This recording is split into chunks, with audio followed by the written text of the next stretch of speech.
Assalamualaikum warahmatullahi wabarakatuh. Perkenalkan, kami dari kelompok 4 Hukum Internasional yang akan membahas atau mempresentasikan analisis kami mengenai penyelesaian sengketa dan studi kasus antara negara Indonesia dan Uni Eropa dalam perkara minyak sawit yang beranggotakan Alia Safira Nugraha 2020-152, Anissa Putri 167, Echani Sauliza 179, Wulan Dwi Astuti 195, Lintang Renggani Puri 197, dan Rino Dolorenzo 550. Berikut adalah peta konsep yang nantinya per subtema konsepnya akan kami bahas masing-masing.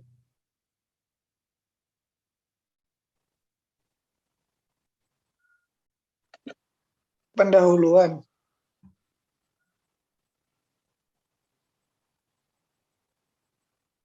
Yang pertama, Indonesia sebagai negara produsen sekaligus konsumen kelapa sawit terbesar dunia. Industri kelapa sawit telah menjadi bagian penting bagi perekonomian Indonesia. Terlebih lagi, Indonesia sebagai produsen minyak kelapa sawit terbesar dunia. Namun tak mudah untuk terus mengembangkan industri kelapa sawit Indonesia. Banyak tantangan dalam sebuah prosesnya. Baru-baru ini, industri kelapa sawit Indonesia dikejutkan dengan kampanye hitam yang disampaikan oleh Uni Eropa mengenai kelapa sawit Indonesia. Mereka menyatakan bahwa produk kelapa sawit Indonesia memiliki banyak dampak negatif terhadap kesehatan dan lingkungan. Eropa menyatakan bahwa produk kelapa sawit Indonesia menyebabkan terjadi gejala kerusaknya lingkungan, yakni diantaranya deforestasi hutan hujan, efek rumah kaca, hilangnya biodiversitas satwa dan fauna, kemudian serta kebakaran hutan yang berujung pada emisi gas. Isu-isu tersebut pada dasarnya bertolak belakang dengan fakta-fakta klaim dari pemerintah Indonesia. Indonesia sebagai pengekspor kelapa sawit terbesar di dunia sebenarnya memiliki potensi pasar yang besar di Eropa. Pasalnya, Eropa merupakan tujuan ekspor kelapa sawit Indonesia yang kedua setelah India. Namun, dengan adanya isu tersebut menyebabkan Indonesia mengalami kesulitan untuk melakukan ekspor kelapa sawit terhadap Eropa. Yang kedua, Eropa telah memberlakukan proteksionisme terhadap kelapa sawit Indonesia, yakni sebuah upaya dalam rangka melindungi perekonomian domestik dari produk-produk asing. Maka dalam mengatasi hal ini, pemerintah Indonesia memiliki beberapa upaya dalam menyangkal isu-isu negatif yang dilontarkan Eropa terhadap Indonesia mengenai kelapa sawit Indonesia. Kemudian yang ketiga, alasan kelompok kami mengangkat tentang permasalahan sengketa kelapa sawit Indonesia dengan Eropa. Alasan kelompok kami memilih sengketa ini adalah karena pada dasarnya Indonesia memiliki potensi besar sebagai pengekspor kelapa sawit dunia. Dengan potensi negara Indonesia yang demikian, maka sebagai generasi penerus bangsa, kami harus andil dan turut serta dalam proses pengembangan serta pembudayaan kelapa sawit Indonesia. Kami juga sepatutnya mendukung berkembangnya kelapa sawit Indonesia. Kami juga sepatutnya mendukung kelapa sawit Indonesia menuju level internasional, sehingga Indonesia ke depannya diharapkan bisa menjadi pelopor pengekspor kelapa sawit nomor 1 di dunia. Sedangkan pada kasus ini menjadi perhatian bagi kami, para penerus bangsa, dan pernyataan Eropa yang demikian mengenai kelapa sawit Indonesia, yang kemudian isu tersebut menjadi sebuah penghambat kelapa sawit Indonesia untuk menuju ranah internasional. Kami dalam menulis ini juga mengangkat upaya-upaya pemerintah Indonesia dalam menangani kasus tersebut, sehingga diharapkan dengan adanya upaya ini ketika membaca tulisan ini, maka orang akan terbuka serta menyadari pentingnya kelapa sawit ini untuk perekonomian industri di Indonesia. Sehingga dengan demikian juga produksi minyak kelapa sawit serta pengeksporannya tidak akan berhenti hanya pada sampai sini.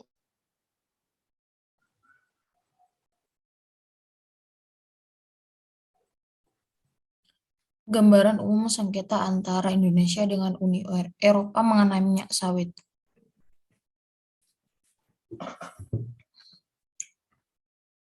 Yang pertama, bermula dari adanya kampanye kambing hitam tentang minyak kelapa Indonesia di negara-negara Eropa, yang dimana minyak kelapa Indonesia dianggap tidak ramah lingkungan dan dapat menyebabkan kerusakan lingkungan alam serta terkait dengan kesehatan lingkungan. Yang dinyatakan oleh Uni Eropa bahwa minyak sawit dari Indonesia terdapat kadar lemak jenuh yang tinggi. yang dimana dalam pengelolaan yang buruk dan pembukaan lahan yang dimana mengakibatkan pemanasan global dan deforestasi atau hilangnya hutan karena penebangan liar. Yang kedua, hubungan Uni Eropa dengan Indonesia dalam ekspor minyak sawit.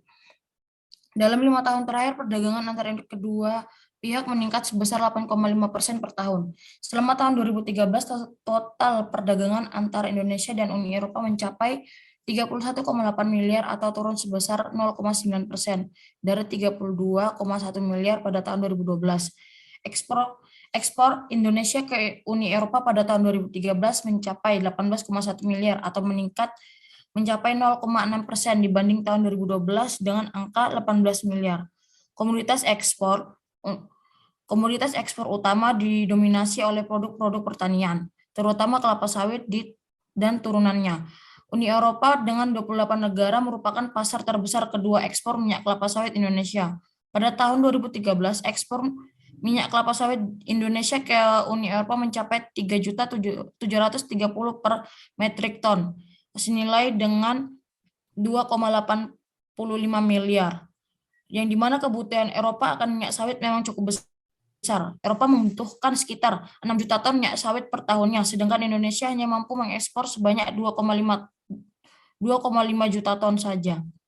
Yang ketiga, sadarnya Indonesia mengenai adanya black campaign yang dilakukan Uni Eropa terhadap minyak sawit Indonesia, yang dimana pemerintah Indonesia mengindikasikan adanya penyebaran kampanye hitam atau black campaign yang dimana mengaitkan minyak kelapa sawit dengan kesehatan dan lingkungan. Isu ini dimulai dengan berlakunya EU Direktif tentang ketentuan emisi rumah kaca, yang dimana produk kelapa sawit Indonesia atau produk minyak sawit mentah akan sulit masuk ke dalam kawasan Uni Eropa. Hal ini disebabkan isu di atas. Selain itu juga terdapat juga isu tentang keberlanjutan pengembangan kelapa sawit, khususnya terkait dengan pengembangan luas areal dan produksi.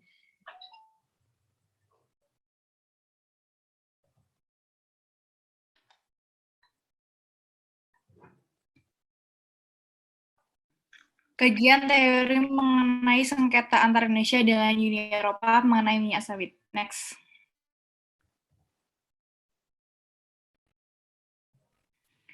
Pengertian penyelesaian sengketa. Penyelesaian sengketa adalah penyelesaian perkara yang dilakukan antara salah satu pihak dengan pihak yang lainnya. Penyelesaian sengketa terdiri dari dua cara, yaitu melalui litigasi pengadilan dan non-litigasi luar pengadilan. Menurut Walter Pogel dan Edith Oser, penyelesaian sengketa internasional secara damai berdasarkan Piagam PBB pasal 33 ayat 1 dan deklarasi PBB yang relevan, yaitu dengan tergolong sebagai berikut. Yang pertama, diplomatik tanpa pihak ketiga dan dengan pihak ketiga. Yang kedua, hukum, arbitrase internasional, mahkamah internasional. Yang ketiga, organisasi internasional, yaitu organisasi PBB dan PBB, organisasi regional. Next. Dalam kasus ini terdapat 3 cara yang dilakukan oleh Indonesia untuk menyelesaikan sengketa internasional antara negara Indonesia dengan Uni Eropa dalam perkara minyak sawit, yaitu yang pertama, negosiasi. Langkah pertama dilakukan Indonesia dalam melakukan penyelesaian sengketa secara diplomatik tanpa partisipasi pihak ketiga, yaitu negosiasi. Di awal di Indonesia dan Uni Eropa melakukan negosiasi untuk menemukan jalan tengah dan keputusan bersama atas konflik tersebut tanpa adanya pihak ketiga. Jadi hanya antar negara yang bersengketa, yaitu Indonesia dan Uni Eropa saja. Yang kedua, konsilasi. Karena dalam proses negosiasi antara Indonesia dan Uni Eropa belum menemukan keputusan, maka langkah kedua adalah proses konsultasi yang merupakan lanjutan dari proses negosiasi. Pada 19 Februari 2020, Indonesia dan UE, tepatnya yang diselenggarakan di kantor pusat WTO di Jenewa, Swiss, konsultasi itu diberi jangka waktu sampai 60 hari, dan apabila selama 60 hari dari sejak konsultasi dilakukan tidak ditemui kesepakatan bersama, maka Indonesia akan membawa sengketa tersebut ke panel Dispute Settlement Body DSB WTO. Ditentukan pada tanggal waktu terakhir kedua negara tersebut untuk berunding adalah pada 19 April 2020, namun diketahui bahwa sampai saat ini perwakilan kedua negara tersebut belum dapat menemukan kesepakatan terkait sengketa tersebut. Langkah yang ketiga yaitu mengajukan gugatan. Karena konsultasi dan upaya yang dilakukan tidak menuai hasil dan tidak menemukan titik temu, Indonesia akhirnya memantapkan langkah mengajukan gugatan atas perilaku diskriminasi terhadap minyak sawit yang dilakukan oleh Uni Eropa, yang pada selanjutnya gugatan itu akan disampaikan kepada Organisasi Perdagangan Dunia WTO pada tahun 2021 mendatang. Pada hal ini, Indonesia telah melakukan langkah tiganya yang termasuk dalam penyelesaian sengketa melalui organisasi internasional khusus dalam sistem PBB, yaitu WTO. Selanjutnya, mekanisme penyelesaian sengketa antara Indonesia dengan Uni Eropa mengenai minyak sawit. Gambaran singkat mengenai sengketa sebelum adanya upaya yang dilakukan Indonesia. Sengketa mengenai kelapa sawit antara Indonesia dengan Uni Eropa ini muncul karena diawali oleh adanya kecenderungan diskriminatif terhadap produk sawit yang diproduksi Indonesia oleh Uni Eropa. Rencana penghentian pemakaian minyak sawit sebagai bahan bakar hayati di Uni Eropa pada 2030 yang tercantum dalam dokumen delegate atau yang bisa disingkat sebagai REDTU sangat mempengaruhi sektor ekonomi Indonesia ke depannya. Akhirnya, Indonesia melakukan beberapa upaya dalam proses sengketa tersebut, seperti yang pertama, diawali dengan Indonesia dan Uni Eropa melakukan perundingan. Perundingan tersebut dilakukan untuk menemukan jalan tengah dan keputusan bersama atas konflik tersebut, karena diperlukan adanya kesepakatan yang tidak merugikan salah satu pihak dan sama-sama saling menguntungkan. Yang kedua, adanya proses konsultasi yang dilakukan oleh Indonesia dan Uni Eropa. Konsultasi tersebut dilakukan pada tepatnya tanggal 19 Februari 2020 yang diselenggarakan di kantor pusat WTO di Jenewa, Swiss. Konsultasi itu diberi jangka waktu sampai 60 hari dan apabila selama 60 hari dari sejak konsultasi dilakukan tidak ditemui kesepakatan bersama, maka Indonesia akan membawa sengketa tersebut ke panel Dispute Settlement Body atau DSB WTO. Dalam konsultasi tersebut juga ditentukan adanya tenggat waktu terakhir kedua negara tersebut untuk berunding adalah sampai pada 19 April 2020. Namun diketahui bahwa sampai saat ini perwakilan kedua negara tersebut belum dapat menemukan kesepakatan terkait sengketa itu. Hal itu terjadi karena adanya pandemi COVID-19 yang menghambat komunikasi dengan perwakilan Uni Eropa terkait masalah ini. Akhirnya Indonesia memantapkan langkah untuk mengajukan gugatan atas perilaku diskriminasi terhadap minyak sawit yang dilakukan oleh Uni Eropa.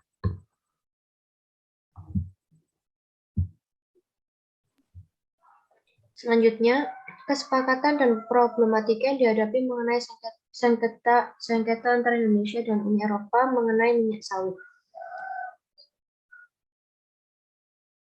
Yang pertama, kesepakatan. Diketahui bahwa dalam hal ini antara Indonesia dengan Uni Eropa belum menemukan titik tengah atau kesepakatan dikarenakan sengketa yang terjadi ini belum selesai dengan beberapa alasan. Pertama, pihak Indonesia dan Uni Eropa masih melakukan proses konsultasi selama 60 hari di kantor pusat WTO di Jenewa, Swiss. Perwakilan dari kedua belah pihak masih belum menemukan kesepakatan dalam jangka waktu yang sudah ditetapkan. Dua, adanya hambatan dalam menemukan titik tengah tersebut disebabkan oleh adanya pandemi COVID-19 ini. Ketiga, pada faktanya Indonesia sudah melakukan beberapa perlawanan mengenai minyak sawit ini, akan tetapi masih belum bisa mendapatkan hasil yang sesuai dengan apa yang diharapkan oleh Indonesia, dan karena itu Indonesia memutuskan untuk mengajukan gugatan ke WTO. Yang terakhir, di saat pihak Indonesia mengajukan permohonan konsultasi, Uni Eropa tidak merasa telah melakukan diskriminasi terhadap sawit dalam kebijakan RED 2. Indonesia masih memerlukan adanya pembentukan komposisi panel dan Indonesia akan memasukkan dokumen gugatan ini. Untuk problematikanya, permasalahan yang sedang dihadapi di sini adalah Uni Eropa mempermasalahkan ekspor minyak sawit yang dilakukan oleh Indonesia. Pemerintah Indonesia menduga bahwa adanya kampanye hitam yang dilakukan oleh Uni Eropa. Uni Eropa menyatakan bahwa Indonesia sebagai penyumbang emisi gas dalam skala besar dikarenakan penggunaan minyak sawit tersebut. Pihak Indonesia melakukan beberapa cara untuk menemukan sebuah titik tengah, tetapi hal tersebut ternyata sangatlah sulit untuk didapatkan. Indonesia mengajukan tuntutan atas hal ini, yang mana pihak Indonesia mencoba mengumpulkan beberapa bukti untuk menangkis tuntutan yang diajukan oleh Uni Eropa. Adanya faktor pandemi COVID-19 ini menjadi salah satu kesulitan kita untuk dapat berkomunikasi dengan perwakilan Uni Eropa mengenai permasalahan ini. Saat Indonesia berusaha untuk membenarkan atau meluruskan kembali isu atau dugaan adanya diskriminasi, Uni Eropa malah merasa sebaliknya. Uni Eropa tidak merasa bahwa pihaknya telah melakukan diskriminasi terhadap minyak sawit Indonesia. Namun Indonesia tidak berhenti dan putus asa begitu saja. Di saat Indonesia mengajukan panel kepada WTO dan panel tersebut telah disetujui oleh Sekretariat WTO, Indonesia masih perlu memasukkan dokumen gugatan mengenai permasalahan ini. Dan proses sidang mengenai sengketa ini juga memakan waktu yang cukup lama, yaitu 9 bulan, dan permasalahan dari sengketa ini akan diprediksi selesai pada awal tahun 2022. Selanjutnya adalah penutup mengenai sengketa antara Indonesia dengan Uni Eropa mengenai minyak sawit. Yang pertama adalah kesesuaian teori dan praktek. Menurut analisis dari kelompok kami, dengan mengambil pendapat hukum dari Walter Pokel dan Edith Auser mengenai penyelesaian sengketa internasional secara damai berdasarkan Piagam PBB pasal 33 ayat 1 dan deklarasi PBB yang relevan dengan penggolongan menjadi 3 bagian seperti berikut. Yang pertama ada diplomatik, hukum, dan organisasi internasional. Selanjutnya adalah kesesuaian praktek dan teori.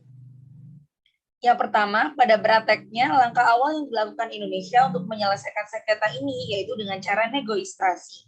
Negosiasi adalah penyelesaian sengketa secara diplomatik tanpa adanya partisipasi pihak ketiga. Cara Indonesia melakukan negosiasi yaitu dengan dilakukannya perundingan oleh pihak Indonesia dan Uni Eropa untuk menemukan jalan tengah. Karena diperlukan adanya kesepakatan yang tidak merugikan dan dapat menguntungkan kedua belah pihak. Yang kedua, yaitu langkah kedua yang dilakukan Indonesia untuk menyelesaikan sengketa ini adalah dengan cara konsilasi, yang merupakan penyelesaian sengketa secara diplomatik dengan adanya partisipasi pihak ketiga. Konsilasi sendiri sama dengan konsultasi, tapi yang membedakan adalah konsultasi tidak ada pihak ketiga, sedangkan konsilasi ada pihah ketiga. Proses konsilasi sendiri yaitu dengan cara pada 19 Februari 2020, Indonesia dan Uni Eropa tepatnya diselenggarakan di kantor pusat WTO di Jenewa, Swiss. Pada konsilasi ini yang menjadi pihak ketiga adalah WTO atau Organisasi Perdagangan Dunia. Yang nomor 3, karena konsilasi dan upaya yang dilakukan tidak menuai hasil dan tidak menemukan titik temu, Indonesia akhirnya memantapkan langkah untuk mengajukan gugatan atas perilaku diskriminasi terhadap minyak sawit yang dilakukan oleh Uni Eropa.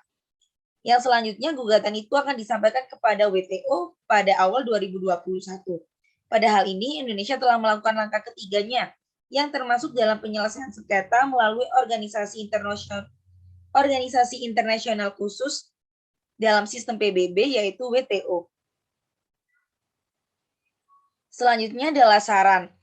Karena setelah berbagai cara dilakukan Indonesia tidak membuahkan hasil, maka langkah terakhir yang dilakukan Indonesia adalah menggugat Uni Eropa ke WTO. Dengan persiapan yang dilakukan Indonesia, mulai dari mengajukan panel, membentuk komposisi panel, dan memasukkan gugatan telah dilakukan dengan baik, maka saran dari kelompok kami adalah yang harus dilakukan Indonesia saat ini sampai proses pemasukan gugatan ini selesai, yaitu mempersiapkan materi untuk disampaikan dalam persidangan dengan argumen-argumen faktual dan hukum bantahan terkait sengketa yang dipermasalahkan. Sekian dari kelompok kami. Atas perhatiannya, terima kasih. Wassalamualaikum warahmatullahi wabarakatuh.